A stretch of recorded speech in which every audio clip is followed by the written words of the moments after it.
வாழ்க வையகம், வாழ்க வையகம், வாழ்க வளமுடன். குரு வாழ்க, குருவே துணை. பிப்ரவரி 1.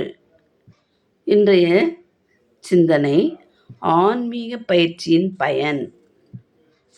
நாம் முதலில் ஆன்மீக பயிற்சியில் விளையும் நன்மைகளை தெரிந்து கொள்ள வேண்டும். அப்போதுதான் பிறர் வினாவுக்கு தெளிவான பதிலளித்து மனநிறைவு பெறலாம்.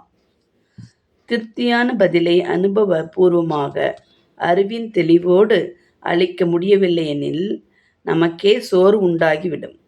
இத்தகைய சோர்வினால் பயிற்சியை கைவிட்டு விடுபவர்கள் பலர். இந்த குழப்பமும் நட்டமும் ஏற்படாதிருக்கவும் கேள்வி கேட்பவருக்கு மனத்தெளிவோடும் உறுதியோடும் பதில் சொல்லவும் இங்கு ஆன்மீக பயிற்சியின் நல விளைவுகளை விளக்கி கூறுகிறேன்.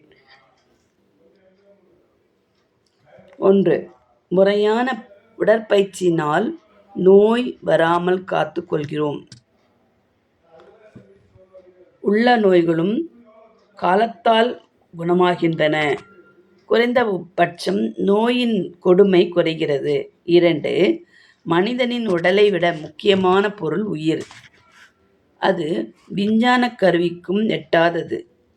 அவ்வளவு நுண்மையானது. அந்த உயிரை உணர்வாக பெறுகிறோம்.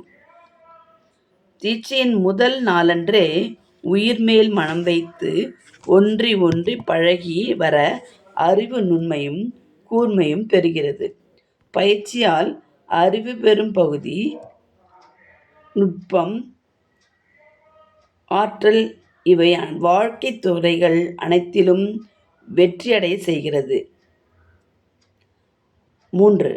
அகத்தாய்வு பயிற்சியினால் எண்ணத்தின் தன்மையும் தன் முனைப்பால் அறிவு திசை மாறி பேராசை, சினம், கடும்பற்று, வஞ்சம், முறையற்ற பால்கவர்ச்சி, உயர்வு தாழ்வு மனப்பான்மை ஆகிய 6 குணங்களாக அவ்வப்போது மாறுவதும் அந்த உணர்ச்சி பயப்பட்ட குணங்களின் வழியே செயல்புரிய அவற்றால் தனக்கும் பிறர்க்கும் ஏற்படும் தீய விளைவுகளை கண்டுபிடிக்கவும் முடிகிறது.